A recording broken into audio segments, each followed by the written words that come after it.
ಇರಾನ್ನ ಅತ್ಯಮೂಲ್ಯ ಆಸ್ತಿ ತೈಲ ಡಿಪೋಗಳ ಮೇಲೆ ಅಮೆರಿಕ ದಾಳಿ ನಡೆಸಿರೋದ್ರಿಂದ ಏನೇನಾಗಿದೆ ನೋಡಿ. ಆ ತೈಲ ಡಿಪೋಗಳಿಂದ ತೈಲ ಸುರಿದು ಚೆಲ್ಲಾಡ್ತಾ ಇದೆ. ಎಲ್ಲೆಲ್ಲ ತೈಲ ಸುರಿತಾ ಇದೆಯೋ ಅಲ್ಲೆಲ್ಲ ಬೆಂಕಿ ಆವರಿಸಿಕೊಳ್ತಾ ಇದೆ. ತೈಲ ಡಿಪೋಗಳ ದಾಳಿ ಸಾಕಷ್ಟು ಅನಾಹುತವನ್ನ ಸೃಷ್ಟಿ ಮಾಡಿದೆ. ಇರಾನ್ನಲ್ಲಿ ಟೆಹರಾನ್ನಲ್ಲಿ ಉಕ್ಕಿ ಹರಿತಾ ಇದೆ ಬೆಂಕಿಯ ನದಿ. ತೈಲ ಎಲ್ಲೆಲ್ಲೆಲ್ಲ ಹರಿಯುತ್ತೋ ಅಲ್ಲಿ ಬೆಂಕಿ ಹೊತ್ಕೊಳ್ತಾ ಇದೆ. ಹಾಗಾಗಿ ಬೆಂಕಿಯ ನದಿ ಹರಿತಾ ಇದೆ. ಹರಿತಾ ಇರೋ ತೈಲಕ್ಕೆ ಬೆಂಕಿ ಹೊತ್ತಿ ದಟ್ಟ ಹೊಗೆ ಆವರಿಸಿದೆ. ದಟ್ಟ ಹೊಗೆಯ ಪರಿಣಾಮ ಇರಾನ್ನಲ್ಲಿ ಕಪ್ಪು ಮಳೆ ಉಂಟಾಗ್ತಾ ಇದೆ. ತೈಲ ಮಿಶ್ರಿತ ಮಳೆಯಿಂದ ಇರಾನ್ನಲ್ಲಿ ಅಲ್ಲೋಲ ಕಲ್ಲೋಲ ಉಂಟಾಗಿದೆ.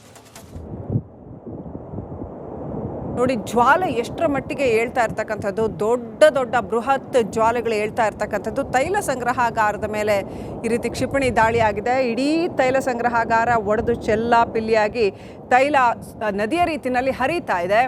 ಆ ತೈಲಕ್ಕೆ ಬೆಂಕಿ ಬೀಳ್ತಾ ಇದೆ. ಇಷ್ಟೊಂದು ತೈಲ ನಾಶ, ಜಗತ್ತಿಗೆ ಬೇಕಾಗಿದ್ದಂತಹ ಇಂಧನ ಇದು. ಇರಾನ್ ಜಗತ್ತಿಗೆ ಸಪ್ಲೈ ಮಾಡ್ತಿದ್ದಂತಹ ಮುಂದಿನ ಎಷ್ಟೋ ವರ್ಷಗಳಿಗೆ ಬೇಕಾದಂತಹ ಇಂಧನ ಇದು. ಆ ಇಂಧನ ಕ್ಷಣ ಮಾತ್ರದಲ್ಲಿ ಸುಟ್ಟು ಬೂದಿ ಆಗ್ತಾ ಇದೆ. ಅಷ್ಟೇ ಅಲ್ಲ, ಇರಾನ್ ನೆಲವನ್ನು ಕೂಡ ಸುಟ್ಟು ಬೂದಿ ಮಾಡ್ತಾ ಇದೆ. ವೀಕ್ಷಕರ, ಇದರ ಪರಿಣಾಮ ಕೇವಲ ಇರಾನ್ ಮೇಲೆ ಮಾತ್ರ ಆಗೋದಿಲ್ಲ. ತೈಲ ಬೆಲೆ ಇನ್ನಷ್ಟು ಜಾಸ್ತಿ ಆಗುತ್ತೆ, ಎಲ್ಲರ ಮೇಲೂ ಆಗತ್ತೆ ಇದರ ಪರಿಣಾಮ. ತೈಲ ಬೆಲೆಗಳು ಇನ್ನಷ್ಟು ಮತ್ತಷ್ಟು ಜಾಸ್ತಿ ಆದರೆ ಎಲ್ಲ ವಸ್ತುಗಳ ಬೆಲೆನೂ ಕೂಡ ಜಾಸ್ತಿ ಆಗುತ್ತೆ. ಹಾಗಾಗಿ ಯುದ್ಧದ ಪರಿಣಾಮ, ಗ್ಲೋಬಲ್ ರಿಸೆಷನ್ ಅಂದರೆ ಜಾಗತಿಕ ಆರ್ಥಿಕ ಹಿಂಜರಿತ ಉಂಟಾದರೆ ಖಂಡಿತ ಆಶ್ಚರ್ಯ ಇಲ್ಲ, ಹಾಗೆ ಆಗತ್ತೆ ಅಂತ ಹೇಳಲಾಗ್ತಾ ಇದೆ. ಹಾಗಾಗಿ ಜೀವನ ದುಸ್ತರ ಆಗ್ತಾ ಹೋಗುತ್ತೆ. ಕೆಲಸಗಳನ್ನು ಕಂಪನಿಗಳು ನೌಕರರನ್ನ ತೆಗೆದು ಹಾಕುವಂಥದ್ದು ಇಂಥವೆಲ್ಲ ನಡೆಯುತ್ತೆ. ಬೆಲೆಗಳು, ವಸ್ತುವಿನ ಬೆಲೆಗಳು ಜಾಸ್ತಿ ಆಗುತ್ತೆ. ಈ ದೃಶ್ಯಗಳು ನೀವೇನು ನೋಡ್ತಾ ಇದ್ದೀರಾ, ಇದು ಕೇವಲ ಇರಾನ್ಗೆ ಮಾತ್ರ ಸಂಬಂಧಪಟ್ಟಿದ್ದಲ್ಲ, ನಿಮ್ಮೆಲ್ಲರಿಗೂ ಸಂಬಂಧಪಟ್ಟಿರ್ತಕ್ಕಂಥ ಒಂದು ದೃಶ್ಯ ಅಂತಲೇ ಹೇಳ್ಬೋದು. ನೋಡಿ, 4 ದೃಶ್ಯಗಳು. ಬಹ್ರೇನ್ ಮೇಲೆ ದಾಳಿ ಯಾವ ರೀತಿಯಲ್ಲಿ ಹೊತ್ತಿ ಉರಿದಿದೆ, ಧಗಧಗಿಸಿದೆ ಅಲ್ಲೂ ಕೂಡ ಬೆಂಕಿ. ಮತ್ತೊಂದು ಕಡೆ ಲೆಬನಾನ್ ಹಿಜ್ಬುಲ್ಲಾ ಉಗ್ರರ ನೆಲೆಗಳ ಮೇಲೆ ಇಸ್ರೇಲ್ ದಾಳಿ ಮಾಡಿರ್ತಕ್ಕಂಥದ್ದು. ಅದು ಟಾರ್ಗೆಟೆಡ್ ದಾಳಿ ಮಾಡಿದೆ, ಪ್ರಿಸೈಸ್ ಅಟ್ಯಾಕ್ ಮಾಡಿದೆ ಲೆಬನಾನ್ನಲ್ಲಿ. ಆದರೂ ಕೂಡ ಅಲ್ಲೂ ಸಾಕಷ್ಟು ಡ್ಯಾಮೇಜ್ ಆಗಿದೆ. ಸಾಕಷ್ಟು ಕಟ್ಟಡಗಳು ಲೆಬನಾನ್ನಲ್ಲಿ ಧರೆಗುರುಳಿದೆ.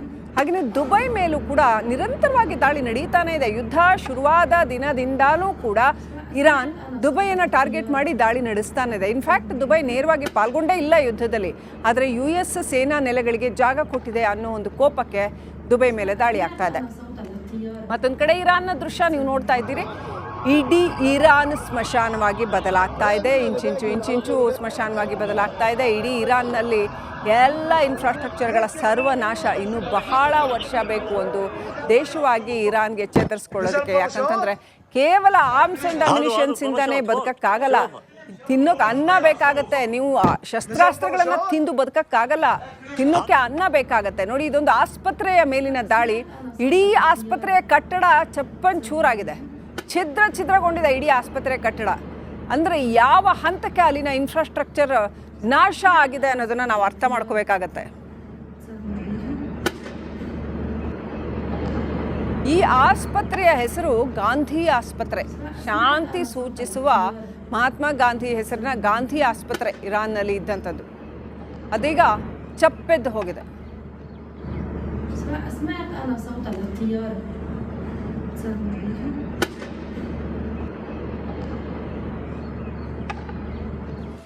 ಈ ತೈಲ ಸಂಗ್ರಹಾಗಾರಕ್ಕೆ ಬಿದ್ದಿರುವ ಬೆಂಕಿಯಿಂದಾಗಿ ಸಿಕ್ಕಾಪಟ್ಟೆ ಇಡೀ ವಾತಾವರಣ ಕಪ್ಪು ಮೋಡ ಆವರಿಸಿಕೊಂಡು ಕಪ್ಪು ಮಳೆ ಸುರಿತಾ ಇದೆ. ಮೆಟಫಾರಿಕಲಿ ಅಲ್ಲ, ಲಿಟ್ರಲಿ ಕಪ್ಪು ಮಳೆ ಸುರಿತಾ ಇದೆ. ಆ ಕಪ್ಪು ಮಳೆಯ ಆರ್ಭಟಕ್ಕೆ ಆತಂಕದ ಕಾರ್ಮೋಡ ಆವರಿಸಿದೆ. ಇರಾನ್ನ ಭವಿಷ್ಯವನ್ನೇ ಅಮೆರಿಕ ಬುಡಮೇಲು ಮಾಡಿಬಿಡ್ತಾ ಅನ್ನುವಂಥದ್ದು. ಇರಾನ್ನ ಭವಿಷ್ಯದ ಪೀಳಿಗೆಗೆ ಗಂಡಾಂತರ ಕಾದಿದೆಯಾ? ಇಷ್ಟೆಲ್ಲ ಯುದ್ಧ ಆದರೆ, ಇಷ್ಟೆಲ್ಲ ವಾತಾವರಣ ಕಲುಷಿತವಾದರೆ ಮುಂದೆ ಹಲವು ವರ್ಷಗಳ ಕಾಲ ವಾತಾವರಣದಲ್ಲಿ ಈ ಕೆಮಿಕಲ್ಗಳು ಇದ್ದೇ ಇರ್ತವೆ. ಇರಾನ್ನ ಪರಿಸ್ಥಿತಿಗೆ ವಿಶ್ವದ ಆರೋಗ್ಯ ವಲಯ ಕಳವಳ ವ್ಯಕ್ತಪಡಿಸ್ತಾ ಇದೆ. ಮುಂದಿನ ಪೀಳಿಗೆಗೆ ಕ್ಯಾನ್ಸರ್ ಬರೋ ಆತಂಕವನ್ನು ವ್ಯಕ್ತಪಡಿಸಿದ್ದಾರೆ ವೈದ್ಯರು. ಕಪ್ಪು ಮಳೆಯ ಆರ್ಭಟಕ್ಕೆ ಇರಾನ್ ಮೇಲೆ ಆತಂಕದ ಕಾರ್ಮೋಡ ಕವಿದಿದೆ. ಇರಾನ್ನ ಭವಿಷ್ಯ ಏನು ಅನ್ನುವಂಥ ಪ್ರಶ್ನೆ. ಯಾಕಂತಂದರೆ ಸಿಕ್ಕಾಪಟ್ಟೆ ಅಲ್ಲಿ ಈಗಾಗಲೇ ವಾತಾವರಣದಲ್ಲಿ ರಾಸಾಯನಿಕ ತುಂಬಿ ಹೋಗಿದೆ. ತೈಲ ಸಂಗ್ರಹಾಗಾರಗಳಿಗೆ ಬೆಂಕಿ ಬಿದ್ದಿರೋದ್ರಿಂದ ಅಷ್ಟು ಕಪ್ಪು ಮೋಡ ಆವರಿಸಿದೆ. ಯುದ್ಧದ ಮತ್ತಷ್ಟು ದೃಶ್ಯಗಳು ವೀಕ್ಷಕರೇ. ಸಿರಿಯಾದಲ್ಲಿ ಯಾವ ರೀತಿ ದಾಳಿ ಆಗಿದೆ ಅನ್ನುವಂಥದ್ದು. ಸಿರಿಯಾ ಮೇಲೂ ಕೂಡ ಇಸ್ರೇಲ್ ದಾಳಿ ನಡೆಸಿರ್ತಕ್ಕಂಥದ್ದು. ಸಿರಿಯಾ ಇರಾನ್ಗೆ ಹೆಲ್ಪ್ ಮಾಡ್ತಾ ಇತ್ತು, ಸೊ ಹಾಗಾಗಿ ಇಸ್ರೇಲ್ ದಾಳಿ ಮಾಡಿರ್ತಕ್ಕಂಥದ್ದು. ಇನ್ನು ಟೆಹರಾನ್ ಅಂತೂ ನಿಮಗೆ ಗೊತ್ತೇ ಇದೆ, ಟೆಹರಾನ್ನ ಇಂಚಿಂಚೂ ನೆಲ ಪೂರ್ತಿ ದಾಳಿಯಿಂದ ತತ್ತರಿಸಿ ಹೋಗಿದೆ. ಬಾಗ್ದಾದ್ನಲ್ಲಿ ಕೂಡ ಉಗ್ರರ ನೆಲೆಗಳು, ಇರಾನ್ ಪೋಷಿತ ಉಗ್ರರ ನೆಲೆಗಳಿದ್ದವು. ಆ ನೆಲೆಗಳ ಮೇಲೆ ಇಸ್ರೇಲ್ ದಾಳಿಯನ್ನು ಮಾಡಿದೆ. ಹಾಗೆಯೇ ಇರಾನ್ ಬಹ್ರೇನ್ ಮೇಲೆ ಅನಾವಶ್ಯಕವಾಗಿ US ಒಂದು ಪೋಸ್ಟ್ ಅಲ್ಲಿತ್ತು ಅನ್ನೋ ಕಾರಣಕ್ಕಾಗಿ ಆ ಪೋಸ್ಟ್ US ಆಲ್ರೆಡಿ ತೆರವುಗೊಳಿಸಿದೆ ಅನ್ನುವಂಥದ್ದು ಕೂಡ ಕೇಳಿ ಬರ್ತಾ ಇದೆ. ಆದರೆ ಬಹ್ರೇನ್ ಮೇಲೆ ನಿರಂತರವಾಗಿ ದಾಳಿಯನ್ನು ನಡೆಸ್ತಾನೆ ಇದೆ ಇರಾನ್. ಯಾವ ಕಾರಣಕ್ಕೂ ನಿಲ್ಲಿಸೇ ಇಲ್ಲ. ಅದರ ಸುತ್ತಮುತ್ತಲೂ ಇರ್ತಕ್ಕಂಥ ರಾಷ್ಟ್ರಗಳ ಮೇಲೂ ಕೂಡ ಇರಾನ್, ಅಂದರೆ ಅಮೇರಿಕಾದ ದಾಳಿಗೆ ತತ್ತರಿಸಿರುವ ಇರಾನ್ಗೆ ತಿರುಗಿಸಿ ಯಾರಿಗೆ ಹೊಡಿಬೇಕು ಅಂತ ಗೊತ್ತಾಗ್ತಾ ಇಲ್ಲ. ಇಸ್ರೇಲ್ ಮೇಲೆ ಅಟ್ಯಾಕ್ ನಡೆದಿದೆ, ಇಸ್ರೇಲ್ ಸಶಕ್ತವಾಗಿ ಅದನ್ನು ಡಿಫೆಂಡ್ ಮಾಡ್ಕೋತಾ ಇದೆ. ಆದರೆ ತಿರುಗಿ ಯಾರಿಗೆ ಡ್ಯಾಮೇಜ್ ಮಾಡಬೇಕು ಅಂತ ಗೊತ್ತಾಗ್ತಾ ಇಲ್ಲ. ಅಷ್ಟರ ಮಟ್ಟಿಗೆ ಇರಾನ್ ಹುಚ್ಚೆದ್ದು ಹೋಗಿದೆಯಾ ಅನ್ನುವಂಥ ಪ್ರಶ್ನೆ.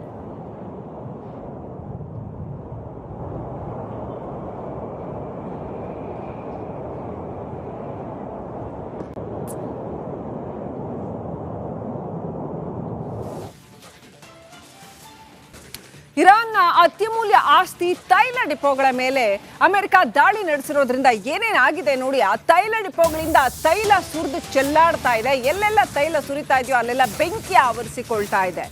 ತೈಲ ಡಿಪೋಗಳ ದಾಳಿ ಸಾಕಷ್ಟು ಅನಾಹುತವನ್ನ ಸೃಷ್ಟಿ ಮಾಡಿದೆ ಇರಾನ್ನಲ್ಲಿ. ಟೆಹರಾನ್ನಲ್ಲಿ ಉಕ್ಕಿ ಹರಿತಾ ಇದೆ ಬೆಂಕಿಯ ನದಿ. ತೈಲ ಎಲ್ಲೆಲ್ಲೆಲ್ಲ ಹರಿಯುತ್ತೋ ಅಲ್ಲಿ ಬೆಂಕಿ ಹೊತ್ಕೊಳ್ತಾ ಇದೆ. ಹಾಗಾಗಿ ಬೆಂಕಿಯ ನದಿ ಹರಿತಾ ಇರೋ ತೈಲಕ್ಕೆ ಬೆಂಕಿ ಹೊತ್ತಿ ದಟ್ಟ ಹೊಗೆ ಆವರಿಸಿದೆ. ದಟ್ಟ ಹೊಗೆಯ ಪರಿಣಾಮ ಇರಾನ್ನಲ್ಲಿ ಕಪ್ಪು ಮಳೆ ಉಂಟಾಗ್ತಾ ಇದೆ. ತೈಲ ಮಿಶ್ರಿತ ಮಳೆಯಿಂದ ಇರಾನ್ನಲ್ಲಿ ಅಲ್ಲೋಲ ಕಲ್ಲೋಲ ಉಂಟಾಗಿದೆ. ನೋಡಿ, ಜ್ವಾಲೆ ಎಷ್ಟರ ಮಟ್ಟಿಗೆ ಏಳ್ತಾ ಇರ್ತಕ್ಕಂಥದ್ದು, ದೊಡ್ಡ ಬೃಹತ್ ಜ್ವಾಲೆಗಳು ಏಳ್ತಾ ಇರ್ತಕ್ಕಂಥದ್ದು. ತೈಲ ಸಂಗ್ರಹಾಗಾರದ ಮೇಲೆ ಈ ರೀತಿ ಕ್ಷಿಪಣಿ ದಾಳಿ ಆಗಿದೆ. ಇಡೀ ತೈಲ ಸಂಗ್ರಹಾಗಾರ ಒಡೆದು ಚೆಲ್ಲಾಪಿಲ್ಲಿಯಾಗಿ ತೈಲ ನದಿಯ ರೀತಿಯಲ್ಲಿ ಹರಿತಾ ಇದೆ. ಆ ತೈಲಕ್ಕೆ ಬೆಂಕಿ ಬೀಳ್ತಾ ಇದೆ. ಇಷ್ಟೊಂದು ತೈಲ ನಾಶ, ಜಗತ್ತಿಗೆ ಬೇಕಾಗಿದ್ದಂತಹ ಇಂಧನ ಇದು. ಇರಾನ್ ಜಗತ್ತಿಗೆ ಸಪ್ಲೈ ಮಾಡ್ತಿದ್ದಂತಹ ಮುಂದಿನ ಎಷ್ಟೋ ವರ್ಷಗಳಿಗೆ ಬೇಕಾದಂತಹ ಇಂಧನ ಇದು.